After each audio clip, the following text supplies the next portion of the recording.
It is quite a trend now to get into prenatal yoga classes. So what happens to the baby? I mean, in the sense, baby is in mama's womb. So we've often heard that when the mother goes into extreme stress, baby arrives on the 7th month, the 6th month, right? That is because the mother is going through stress. Wife who could do a forward bend can't do a simple forward bend when she's pregnant, and she's very happy about it. That emotion for a father to catch is when you come on the mat and practice with her, you realize what all the woman is going through as a to-be mother. Yoga will not guarantee normal delivery. Yoga will not guarantee a boy. Oh.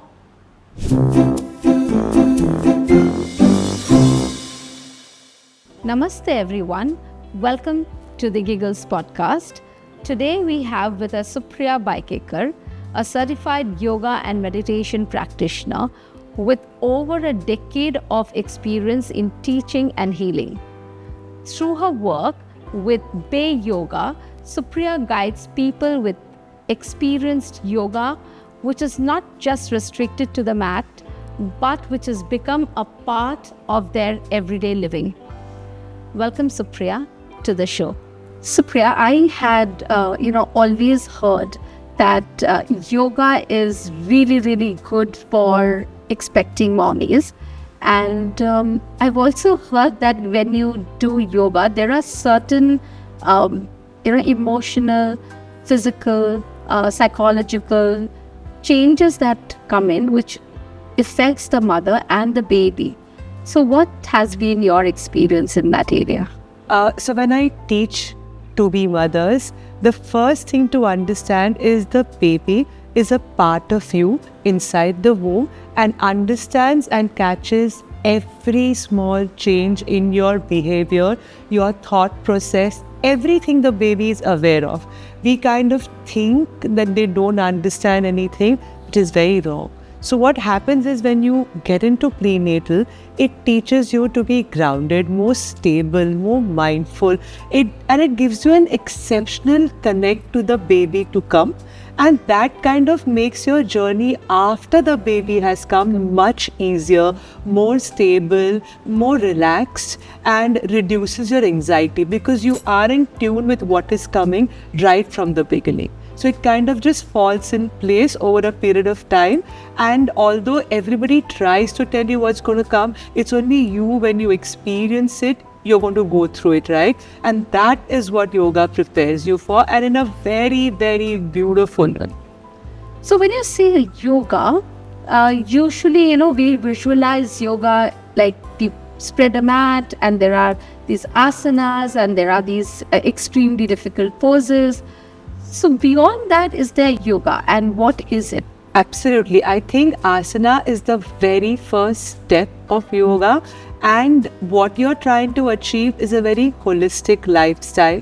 Even for mothers, I mean, when you have a kid, managing your work, managing your kid, how are you going to be prepared for it mindfully? A simple technique of sitting and breathing 10 normal breaths at a time without being distracted is going to get your anxiety down and is going to make you more in the movement so you can interact with your child. So that is just a step to get to this. But yoga is essentially a calmer, a very sorted, happy, simple life, no complications at all. That's what we are trying to work towards. So usually a mother who's either expecting or a mother who's just given birth, her life is chaotic, right? There is a lot of changes physically. There is a lot of noise around, there are a lot of data that she consumes, there's a lot of classes, pediatrician. Where does yoga fit in, and how much time does she need to take out to make this as part of her daily routine? Once the baby comes, I advise all mothers, the first few months, I don't even expect them to come on the mat. But what you could do is, while you're breastfeeding your baby, you could just sit down, remove all, ultimately it's your energy going into the baby in the purest form, right? I just want them to sit down, remove all the thoughts from their mind and just breathe when you're feeding the baby. I'm telling you, it's beautiful. The feeling for the mother to register that this is a part of me. You need that time, that space for yourself, which you don't have. B, your baby also is calmer when she or he will drink the milk. You will be able to burp them better, because it's at the end of the day an energy exchange between the mom and the child. But that part, if she could just sit down, close the door, feed the baby, take 10 nice breaths, slow and steady, and remove all the chaos. And we say the art of doing nothing. I know it's very difficult, but your teacher or whoever is taking you through prenatal will prepare you for this. And at that point, it's elating to know that this little thing is mine. You get that little feeling movement in that whole, everybody giving you gyan, and that's when it comes. So what happens to the baby? I mean, in the sense, baby is in mama's womb, right? And the mother is doing a yoga practice, and it is quite a trend now to get into prenatal yoga classes. What happens to the baby?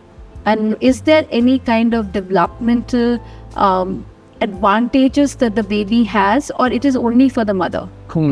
So we've often heard that when the mother goes into extreme stress, baby arrives on the 7th month, the 6th month, right? That is because the mother is going through stress. So her stress is directly connected to the baby's stress. So prenatal yoga is not all about just doing the asanas. It's about keeping the mother in that calm state of mind, keeping her present in the day, enjoying her prenatal journey. Most of us are so worried about what's going to come or what is going to happen. Nobody is there to advise them correctly. Like, there's a lot of information, but none of it is correct as such. So at that point of time, yoga helps you to stay stable. It's such a beautiful journey. You are creating another life, and through this journey, it's very important that the mother is happy all the time. That is what yoga does. It just makes it very simple and happy. Once the mother is happy, I'm telling you, the child is absolutely relaxed in the womb. That's how it works. And what does that translate? A relaxed child, once he or she comes to this earth, what does that translate to? What is there any behavioral changes, or is there any psychologically different attitude does the child bring in? What is the child bring in? Yes. So a mother who's calm, a mother who comes from that space of happiness and love, when you realize when the baby comes through, the baby is very calm. The baby is, I'm not saying the baby won't throw tantrums. That's a part of growing up. But you can handle the baby in a different manner. As a mother also, you've learned these techniques where you calm down when the baby is throwing tantrums, so you can handle the baby better. And the baby doesn't react, the baby acts. So you will find that if you are calmer as a mother to be, the baby is calmer. Like, I used to practice prenatal. That time I was not a yoga teacher. So when Niva was born, I've never had sleepless nights with her, because we used to write visions for her. We used to practice, both of us. By we, I mean me and my husband. And literally like that, I haven't had one night when that child has stayed up throughout the night and cried or whatever, because we also knew how to handle her, and she also knew how, the minute you hold them close and you are quiet, they are quiet. But that is the transfer of energy that happens. Interesting. What is yoga according to you? Like, how do you, from your lens, what does yoga mean? Yoga is simplifying your life to the smallest thing, so you can live happy. If you're complicating your life and you are an excellent yoga practitioner on the mat, you are just practicing physically. If your life is not simple and beautiful and happy, then you're not practicing. That's interesting. That's a very beautiful way of, and very different way of putting yoga. How it is. I think if you can love everybody, I mean everybody unconditionally, you are practicing yoga. That's what I feel. Interesting.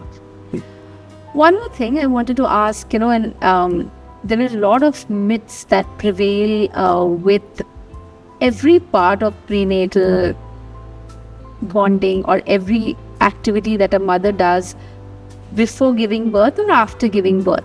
So what are these myths that you have come across and you really want to break them? one of the most common things is they want a guarantee from the yoga teacher that the delivery is going to be normal. Now, this is something nobody can assure you, not even your doctor, because we work with you. We do make sure that you're moving around till the last month. You're physically very fit. But at that point of delivery, what is going to happen? Only the baby decides. I mean, we really can't guarantee you, it's going to be a normal delivery. Sometimes the umbilical cord gets around the neck, or sometimes the BP goes down. Then you can't wait for a normal delivery. Then what has to be done has to be the best for the mother and child. That is one thing we get asked very often. The first day of class, it starts with, so you're going to have a normal delivery? Now, we can't really, guarantee that. It's very difficult. So what is it that you guarantee then? If we guarantee a happy, healthy mother, we guarantee a mother who's going to be so thrilled raising a happy child and understanding the child, where it comes from, how to handle it. That is the guarantee we take. And so an anxious mother will always raise an anxious child. That is what we as yoga teachers are trying to remove from their life and make them happy. That's the whole idea of this entire project, is that you want to create happier mothers so they have happier children, and that's how children are supposed to grow, right? In a more calmer, happier. Happy, calm. And I think it makes sense today because of the so much of stress and so much of fast-paced life that is we expected to live. I think this is the starting point. 100%. Interesting. So how did your journey into this world? Did you always been into yoga as a yoga practitioner? How did you get into it? Where did you start? So I was a graphic designer, and at some point I felt so sick. So I had everything you could think of. I had thyroid, I had IBS, I had a neck issue. My thyroid was dormant initially and became active, and I didn't know what to do with myself. And then they put me on Metamorphin because I was putting on weight. And I slept through my daughter's annual day, and that's the day I realized, no, I want to move from allopathy to something else. And I had a friend who was a yoga teacher. So she said, Aap aa jao, come on the mat, see how it feels. I did yoga with her for around 6 months, and she moved out. And then I didn't find a teacher. So then she said, why don't you become a teacher? And that's how I went. And I realized that yoga completely changed my life. Physically, my relationship with my daughter, it changed. My relationship with my husband, it changed. Physically, I have never been so fit as like before ever. And then I realized, why not teach people to live a life like that? And I basically believe in a very simple life, a very, very simple, non-complicated life. And I think that has really, really changed everything around me. Even the relationships with third parties that I've had has changed. So now I teach with that perspective, saying, guys, let's simplify, lead a happy life, have fun, work, love what you do. That's about it, right? So that is why then I thought, let's become a teacher and teach. So I generally also teach from that point of view. It's not only about an asana practice. That's a very interesting journey. And I think most journey works when you have experienced it yourself, and I think that transformation 100%. Is what makes you more grounded. 100%. So how is it that, dads are involved? Like, is it that mothers are supposed to do yoga for the baby, or do you also see fathers coming in, or should they come in? Should fathers also come in for yoga sessions? Always. So I generally recommend do yoga as a couple when the wife is pregnant, because yes, you've read in the book saying this is what's going to change with her. But when you do yoga and the father is involved, the father understands what pregnancy is. The same mom, the same wife who could do a forward bend can't do a simple forward bend when she's pregnant, and she's very happy about it. It's not like even she's unhappy. But that emotion for a father to catch is when you come on the mat and practice with her, you realize what all the woman is going through as a to-be mother, and it bonds you differently with your wife, with your child. So a lot of postures, when I make them do simple stretches or do a small back bend for the relief of the back, I make the father help the mom, and that also works on the relationship, because yes, as husband, wife, we've lived differently. There's another life coming into you, and the bonding here is what is very important for the child. So all the small stretches where I am inspecting them, correcting them, but if the father is involved, I'm telling you, her journey also becomes very loving because she knows he has her back. You know what That's else a beautiful day. That's a beautiful day. feeling when you're going through so many things. Yeah, to have your partner be there. I think it's a very 100%. interesting. You've seen so many journeys of mothers who have been expecting or who's just given birth. Which is one of the most interesting where you've seen that yoga has actually transformed their journey to parenthood? So I had this student, and she was with twins, and from the same sac. So to begin with, the doctor had told her she shouldn't practice any form of exercise, but she being an active woman, she didn't want to do that. So we worked with her, and I used to teach her yoga. Had to be a little careful because yes, it's a special case, and you have to be very careful of what you make her do, what can't be done, till what point can you take her so that the babies are safe. And then at some point we had a little bit of a complication with the baby's weight, and how we've actually worked as a team with vision, the mom, the dad and me, and we've got both the babies back to the weight that we wanted and have a happy delivery. Wow. So I want to mention this because that is the power of yoga. It's not just about the kind of willpower, the kind of vision the parents had is because somewhere yoga helped them get through this journey. Or else at that point, the first thing you do is you panic. You panic, and panic creates chaos. So this is how yoga actually mentally helps you. I mean, it looks like a practice on the mat, but there are so many things happening at the same point. Your breath, your focus, your feet are grounded, your arms are stretched. Everything together is an experience, is what creates a mental strength to go through everything in life. And very important for new parents is what I feel. How is yoga different from physical exercises that anybody would do? I mean, a mom would do, expecting mother would do. When she's walking, she's going out, she's taking a stroll. How is it that this brings in something more different than just daily exercises or going to a gym?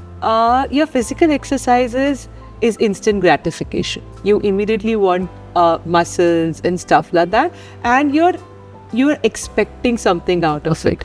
Yoga is purely a practice where you get on the mat without any expectations.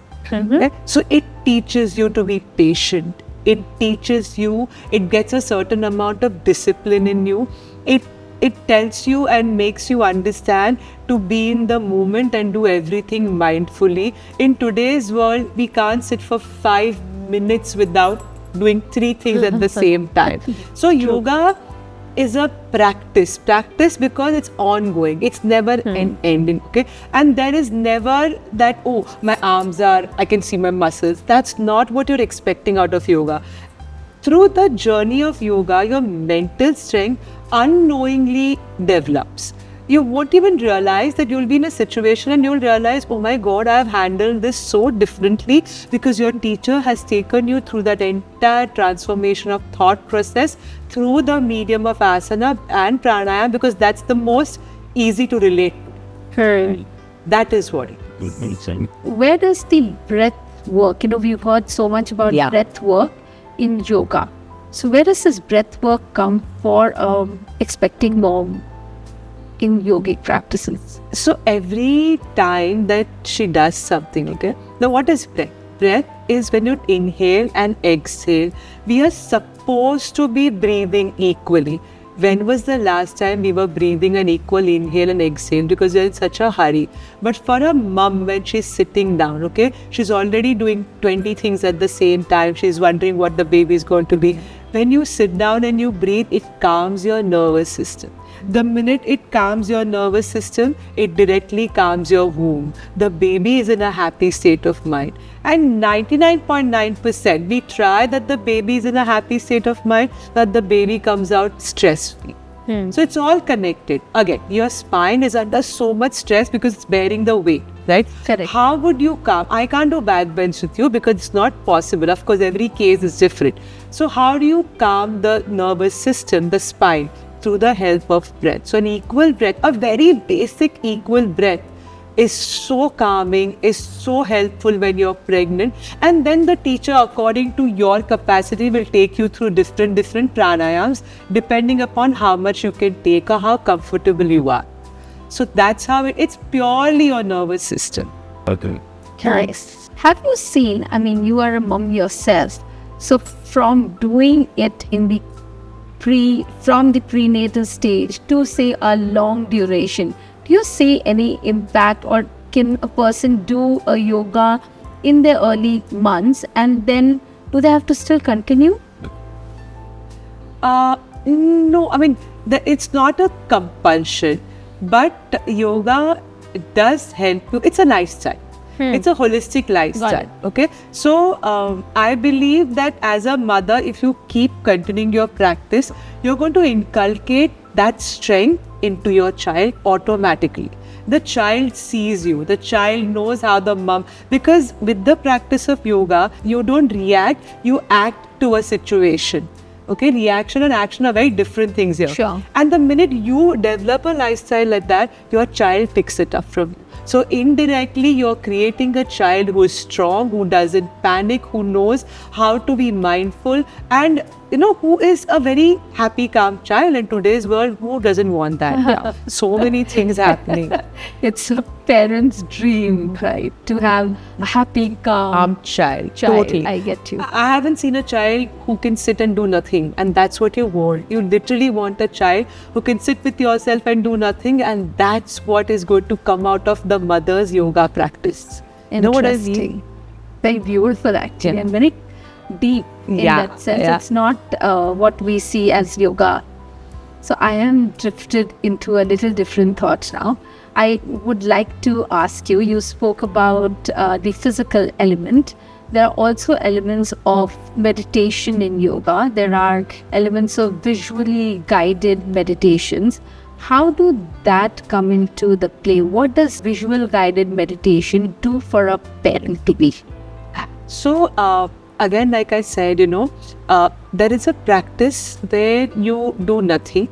Or why I keep coming back to that is because meditation, if I tell you sit in a corner and meditate, the kind of life we live, it's impossible for a layman or a person who has a house to sit. You cannot do it. Then how do you teach a layman to meditate? It's through these different techniques. All the techniques eventually come to keeping your mind empty or to be in that state of doing nothing. So you give the new the space to coming and the old the space to leave. Now, if I tell a mother to do that, it's going to be impossible. So how do I do that? I guide her through Tratak, that is your candle gazing. So she's more focused, she's more calm, she sleeps well in the night. Or if I'm doing an experiential this thing for her, or doing a Vairagya Bhav, that is letting go, then I walk her through that entire journey of letting go. We also do a meditation where you learn to catch hold of a sound and leave it. You learn to have. Now what that does is develops a habit of creating awareness to the chaos around you and removing what you don't want and only taking what you want. So these techniques help you that way unknowingly. A teacher will never explain this to you because then you go into a tangent. But what she's trying to do is she's trying to get you to dhyan and dharana through a form of an relatable medium. Interesting. That's why the different methods. Some people do it with visually, some people do it through Tratak, some people do it with sound. Everything is basically taking you there. You will resonate to a technique and you will pick it up. But that is your energy. In one word, what is yoga to you? Mindfulness. Okay. If one advice you would like to give to a mom to be, what would it be? Always be happy. Okay. And one advice you received as a to-be mom and you ignored. Be very strict with your child. Did you? They told you that? Okay. And what myth that you would want to not have people believe? Yoga will not guarantee normal delivery. Yoga will not guarantee a boy. Oh, not guarantee a boy baby, yeah. Yoga is yoga. That's a bug. And that's what the expectations are. Thank you, Supriya, for coming to the show. It was very interesting conversation that we had. I hope all of you enjoyed, because with Supriya, I definitely learned a lot of things which are very insightful and very meaningful, taking me deep into the world of yoga and gave me a different perspective how yoga is and could be for young mothers. So keep watching the show, and if you have any more questions for Supriya, please write it down into the comment section. We would have it answered with her. And see you again in the next show.